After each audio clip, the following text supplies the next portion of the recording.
નમસ્કાર દોસ્તો, આપ સૌનું હાર્દિક સ્વાગત છે બાયોલોજી વિડિયો લેક્ચરમાં। આજે આપણે ધોરણ 11 ની અંદર ચેપ્ટર નંબર 6 અને એમાં દ્વિદળી અને એકદળી વનસ્પતિના મૂળની અંતસ્થ રચના, હવે આ અંગોની આંતરિક રચનાનો આપણે અભ્યાસ કરવો છે। એમાં કેવી રીતે પેશીતંત્ર ગોઠવાયેલા છે, પેશીઓ કેવી રીતે ગોઠવાયેલી છે, કઈ કઈ પેશીઓ આવેલી છે તેની વાત કરી। પણ એક બાબત સ્પષ્ટ છે કે કોઈ પણ અંગની આંતરિક રચના ભણીએ એટલે 3 જ પેશીતંત્ર હશે: અધિસ્તર, આધારોતક અને વાહક પેશીતંત્ર। આ 3 પેશીતંત્રમાં કયા કયા ઘટકો છે એ આવી ગયું છે।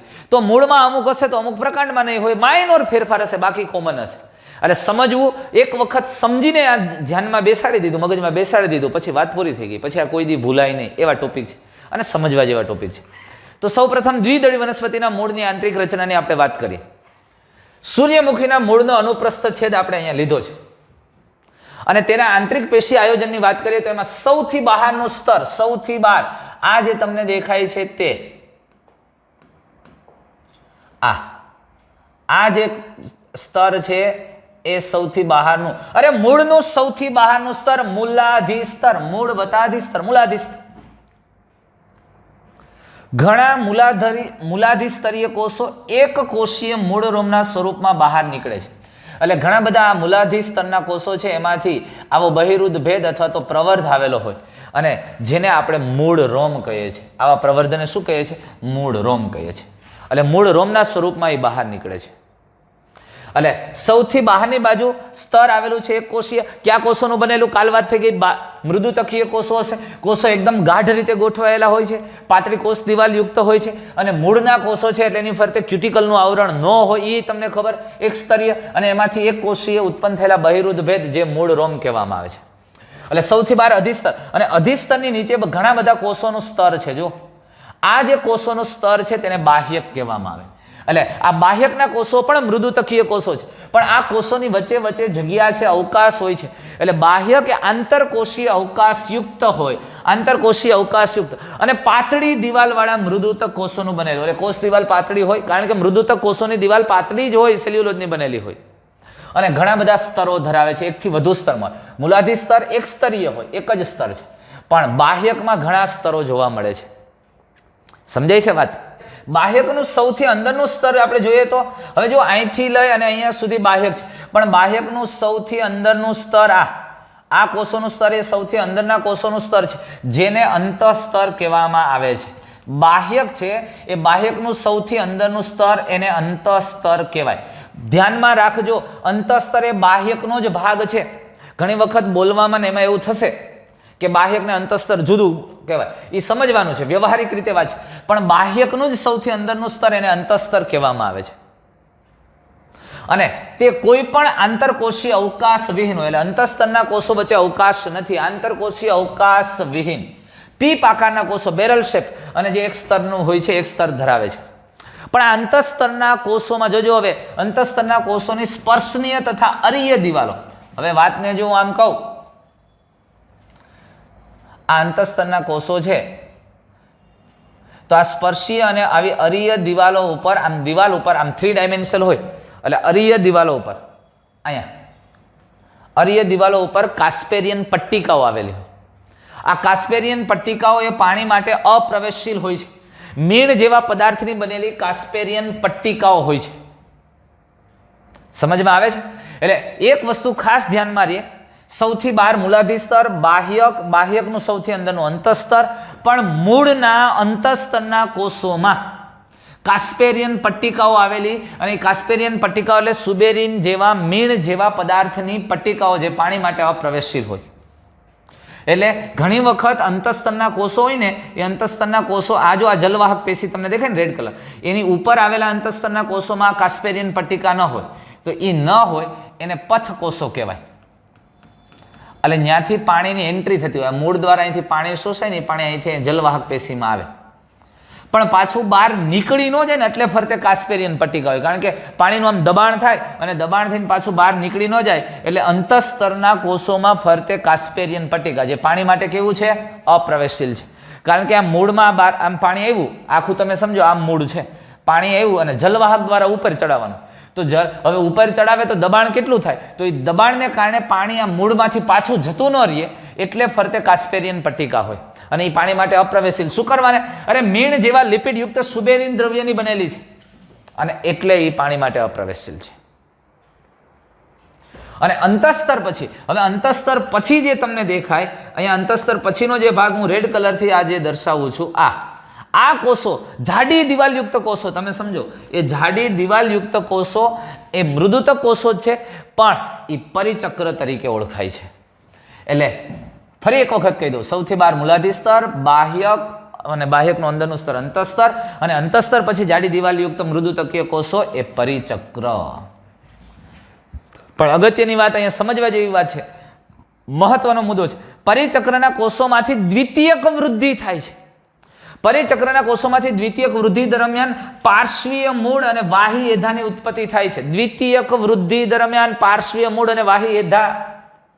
અરે આ વનસ્પતિનું મૂળ છે એ શરૂઆતમાં આટલું પાતળું હોય, શરૂઆત હોય ત્યારે, પછી 5-10 વર્ષ પછીનો છોડ થાય. હવે લીમડો ભાઈ હોય ત્યારે મૂળ સાવ દોરા જેવું પાતળું હોય, પછી 5 વર્ષ પછી જુઓ તો ઉપાડી ન શકો એવું જાડું થઈ ગયું હોય. તો આ મૂળ આટલું જાડું થાય છે તો એમાં દ્વિતીય વૃદ્ધિ થઈને જાડાઈમાં વધારો છે. તો જાડાઈમાં વધારો થાય ત્યારે એધા બને. જોજો હવે હું ગ્રીન કલરથી દોરું છું, એ એધા છે. આ પરિચક્રના કોષો વર્ધનશીલ પેશીમાં ફેરવાય. જો આ રેડ કલરનો ભાગ દેખાય ને જલવાહક છે અને અહીંયા અનવાહક હોય, તો આવી રીતે એધાનું નિર્માણ થાય. જો આ પરિચક્રના કોષોમાંથી આમ બને એટલે દ્વિતીય વૃદ્ધિ માટે જે એધા થાય ને, એટલે અહીંયા જે પરિચક્રના ભાગે જે આ ગ્રીન કલરનો ભાગ તમને દેખાય ને, આ ડાર્ક કર્યો મેં, એ પરિચક્રના કોષો એધામાં રૂપાંતરિત થાય. આ ઉપરાંત આપણે કીધું પાર્શ્વીય મૂળ. હવે એ પાર્શ્વીય મૂળ એટલે શું? આ મૂળ છે, મૂળ છે. અરે તમે આ મૂળનો ઊભો છે, આ તો આડો છેદ છે એટલે તમને આમ દેખાય, ઊભો છેદ એટલે આવું દેખાય. તો આ ઊભા છેદમાં પરિચક્ર કેમ દેખાશે તમને? પરિચક્ર આમ દેખાય ને, આમ હોય. તો મૂળની પાર્શ્વીય શાખા, આમાંથી નવી શાખા ઉત્પન્ન થાય. એટલે મૂળની જે નવી શાખા સર્જાય છે ને, નવી શાખા પરિચક્રના ભાગેથી ઉદ્ભવે છે. એટલે પાર્શ્વ શાખા, સાઈડમાં ઉદ્ભવતી શાખાઓ ક્યાંથી નિર્માણ પામે? પરિચક્રના ભાગેથી નિર્માણ પામે છે. સમજાય છે? એટલે પરિચક્રના કોષોમાંથી દ્વિતીયક વૃદ્ધિ દરમિયાન પાર્શ્વીય મૂળ એ પરિચક્રના ભાગેથી સર્જાય. અને પરિચક્રના ભાગેથી જો મૂળના નવી શાખાઓ ઉત્પન્ન થયો ને, તો એને અંતર્જાત વિકાસ કહેવાય. કારણ કે પરિચક્રવાળો ભાગ એ મધ્યરંભનો ભાગ કહેવાય અને ત્યાંથી નવી શાખાઓ સર્જાય છે. તો એ નવી શાખાઓ છે એ અંતર્જાત વિકાસ કહેવાય. અને પરિચક્રની બહાર અંતસ્તર પછીથી નવી શાખા સર્જાતી હોય, અહીંથી નવી શાખા સર્જાતી હોય તો એ બહિર્જાત કહેવાય. વાત ધ્યાનથી સમજાય છે ને તમને? એટલે આ પરિચક્રના ભાગેથી આ મૂળની નવી શાખાઓ વિકસતી હોય તો ઉદ્ભવ ક્યાંથી થાય? પરિચક્રના ભાગેથી થાય છે. તો આવો અંતર્જાત વિકાસ તરીકે ઓળખાય. એટલે એક શાખા છે ને બીજી શાખા ને ત્રીજી શાખા ઉત્પન્ન થાય, એ શાખા પરિચક્રના ભાગેથી સર્જાય છે. એટલે આવું પરિચક્ર આવેલું હોય. અને ત્યાર પછી સૌથી અંદરની બાજુ મજ્જા પ્રદેશ. તમે સમજો આ મજ્જા પ્રદેશ ક્યાં આવેલો છે? આ વિસ્તાર, આ વાહક પેશી વાળો ભાગ છે એની અંદર જે આ કોષો વાળો ભાગ છે, આ મજ્જા પ્રદેશ છે. મજ્જા પ્રદેશ એ નાનો હોય અને અસ્પષ્ટ છે. એ મજ્જા પ્રદેશ મૃદુતકીય કોષોનો બનેલો અને નાનો છે. પણ એક અગત્યની વાત તમને કહી દઉં. હવે જોજો અહીંયા આ છે એ અનવાહક પેશી આવેલી છે આટલા ભાગમાં. અહીંયા અનવાહક પેશી આવેલી છે જો આ ભાગમાં. અને આ જે ભાગ દેખાય છે તમને, આ ભાગ એ શું છે? જલવાહક પેશી છે. આ જલવાહક પેશી છે, બરોબર. હવે જલવાહક પેશી અને અનવાહક પેશીની વચ્ચે આ કઈ થઈ? જલવાહક. આ કઈ છે? અનવાહક. એ બેની વચ્ચે અહીંયા જે આવેલી પેશી છે એ પેશીને આને આપણે સંયોગી પેશી તરીકે ઓળખીએ છીએ. એટલે વાતને સમજો, જલવાહક પેશી અને અનવાહકની વચ્ચે આવેલી પેશીને આપણે શું કહેશું ભાઈ? સંયોગી પેશી. એને સંયોગી પેશી તરીકે ઓળખવામાં આવે છે. સામાન્ય રીતે આ દ્વિદળી વનસ્પતિના મૂળની અંદર 2 કે 4 જલવાહક અને અનવાહક સમૂહો હોય. તમે જો દ્વિદળી વનસ્પતિના મૂળની અંદર, અને આ તો તરુણ મૂળ છે, તો એની અંદર 4 જલવાહક છે અને 4 અનવાહક. અહીંયા બધી જગ્યાએ અનવાહક આવેલી હોય, 4 જલવાહક તમને સ્પષ્ટ દેખાય છે. અરે સામાન્ય રીતે 2 કે 4 જલવાહક અને અનવાહક. જો 2 જલવાહક હોય તો એ દ્વિસૂત્રી કહેવાય, ને 4 હોય તો ચતુસૂત્રી કહેવાય. પણ જલવાહક અને અનવાહકની વચ્ચે એધા વલય વિકાસ પામે છે. એ બે હમણાં કીધું એ પ્રમાણે અહીંયા માનો કે અનવાહક છે આ બે જગ્યાએ, આ બધી જગ્યાએ, તો એધા વલય કેવી રીતે બને? જો આમ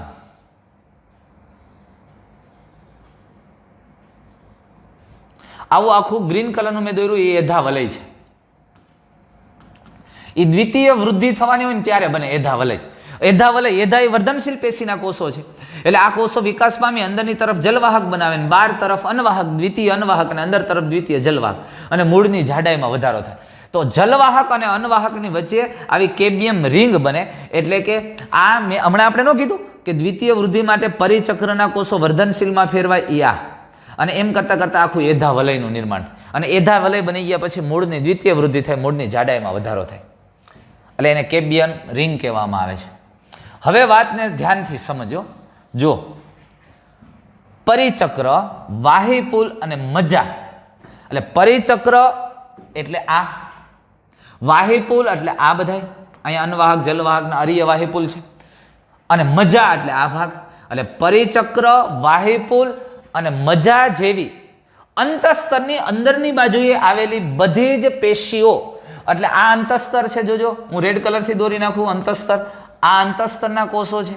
તો અંતસ્તરની અંદર પરિચક્ર, મજ્જા, વાહિપુલ આ બધા અંતસ્તરની અંદરની બાજુ આવેલી બધી જ પેશીઓ છે જે મધ્યરંભ તરીકે ઓળખાય છે, જેને સ્ટીલે એટલે કે આને મધ્યરંભ કહેવાય. ટૂંકમાં અંતસ્તરની અંદરની રચનાને મધ્યરંભ કહેવાય. તો મધ્યરંભમાં શું આવી જાય? અરે પરિચક્ર આવી જાય, વાહિપુલો આવી જાય, મજ્જા પ્રદેશ આવી જાય, સંયોગી પેશી વગેરે. ઇન શોર્ટ અંતસ્તરની અંદર આવેલા ભાગને મધ્યરંભ અથવા તો સ્ટીલે કહેવામાં આવે છે. સમજાય છે વાત? તો આમ દ્વિદળી વનસ્પતિના મધ્યરંભની અંદર જો 4 જલવાહક અને 4 અનવાહક હોય તો એને ચતુસૂત્રી મધ્યરંભ કહેવામાં આવે. 2 હોય તો દ્વિસૂત્રી મધ્યરંભ કહેવાય. પણ આ સૂર્યમુખીના મૂળ, તરુણ મૂળનો આડો છે અને એમાં મુખ્યત્વે ચતુસૂત્રી હોય છે. હવે આવી જ રીતે એકદળી વનસ્પતિના મૂળની આંતરિક રચના આપણે જોઈ નાખીએ. અને એકદળી વનસ્પતિના મૂળમાં આ મોટે ભાગે દ્વિદળી જેવું જ હોય છે. મોનોકોટિલેડોન્સ રૂટની આંતરિક રચનાની વાત કરીએ તો જુઓ, એકદળી મૂળની અંતસ્થ રચના ઘણી બધી બાબતોમાં દ્વિદળી મૂળ સાથે સમાનતા ધરાવે. કેવી બાબતોમાં? તો કે અધિસ્તર તો કે દ્વિદળી જેવું, બાહ્યક દ્વિદળી જેવું, અંતસ્તર દ્વિદળી, પરિચક્ર, વાહિપુલ, મજ્જા. મોટા ભાગની બાબતો દ્વિદળી જેવી જ છે. જો અહીંયા બહારની તરફ અધિસ્તર છે, મૂલાધિસ્તર મૃદુતકીય કોષોનું બનેલું, ક્યુટિકલનું આવરણ ન હોય એમાંથી ક્યાંક ક્યાંક બહુ ઓછા એવા મૂળરોમ જોવા મળે છે.